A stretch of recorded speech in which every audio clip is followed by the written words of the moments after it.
How's it going, guys? Cody, guys, back again, dropping yet another video. Right, guys, this video is about a book that's coming out tomorrow. Now, for those that don't know, that are new to my channel, right, I'm a former prisoner, and I had a shit life, like we all have. Shit childhood, shit life in general. Homeless twice, in prison 3 times, was associated with gangs, became involved in the criminal underworld and everything in between, guys. Been arrested for firearms, possession of poison with intent to endanger life, drugs, GBH, assault on police several times, threats to kill several times, just violent, horrible stuff, which I'm not proud of. It's shameful, but it is what it is.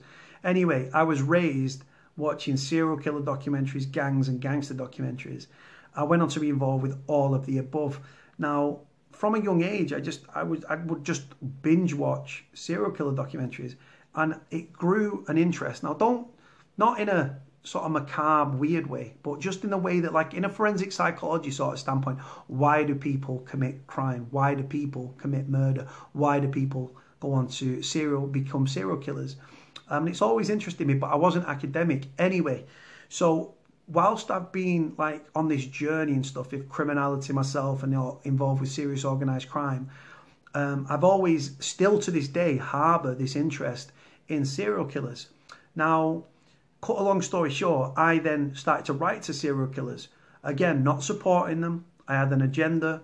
I wanted to know why they did it. And like I say, if you've got a lot of the people that would be writing to these people like Moore's murderer, Ian Brady, or people like the Grindr killer, Stephen Port, Dennis Nielsen, and everything in between, I just decided I was going to write to them.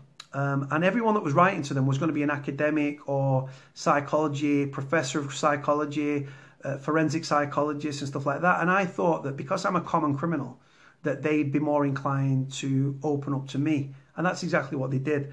Now, anyway, cut a long story short. So Stephen Port, who was the Grindr killer, he took 4 lives of 4 men. God bless them 4 men, may they rest in peace. Whilst he was on remand at Belmarsh prison as a Category A prisoner, even though he was on the induction wing, I wrote to him and he wrote back, and we swapped a lot of letters in a very short period of time.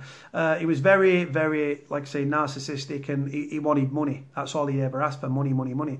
Now, to keep him sweet, I'd send him that money. I didn't even have the money to send him, but I sent it to him. I went without because I wanted to keep the correspondence going.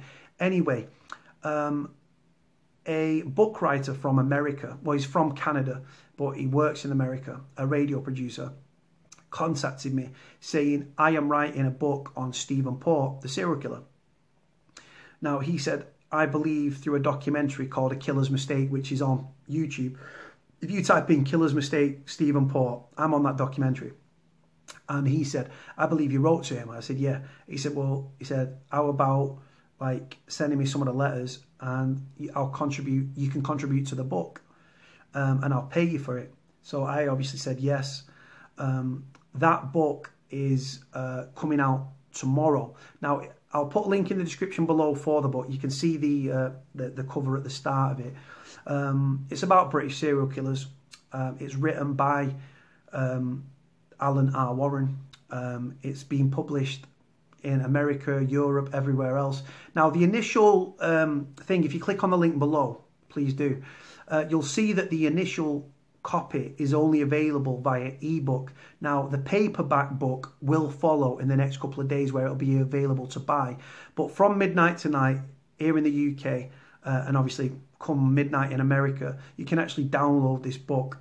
Now, there's pictures of the letters, and it's the first accurate book about Stephen Port, about his mindset in prison, what he was watching in prison, what he was doing in prison, his mindset during the ongoing trial, because obviously he was on remand, so he wasn't guilty of an offence, he wasn't innocent of offence, and it was going to be coming to trial at some point. So yeah, if you're interested in reading true crime books, this is definitely a book you should read. The only other book on Stephen Port is actually a book full of misinformation that with statements that are actually infactual and untrue. And it's just a shocking read. If you look on Amazon, there's 2 books on Stephen Port. You've got the red cover that I've contributed to, and there's one above that. The one above that, just look at the reviews, guys. Shocking, shocking reviews. So this book is the first accurate book on Stephen Port. It gives you his mindset whilst he's in prison, amongst other things, the background of the case, before trial, after trial, and stuff like that. Very, very interesting. I'm not even going to spoil it for you. Feel free to download it, guys. It's £2 to download the copy. I think the book's probably going to retail about £10, £15. I don't know what that works out in US dollars, because obviously I've got subscribers in the States, Georgia, Pennsylvania. Dan Robinson, big shout out. I've got another guy as well that I spoke to the other day, Chris, up in Scotland and stuff, in Ayrshire. A lovely, lovely guy. Spoke to him at length the other day. But yeah, if you want to buy the book, guys, the book is coming out tomorrow. Feel free to pay £2. £2 nothing, guys. You can't even get a Happy Meal for £2. Not that you'd be buying Happy Meals unless you've got kids. But yeah, link in the description below, guys. Let me know if you read the book, what you think about the book. True crime, serial killers, murder. Really interesting, guys. And like I say, to help contribute to the book is massive. On that note, guys, going to leave it there. Like, comment, subscribe. Cody out.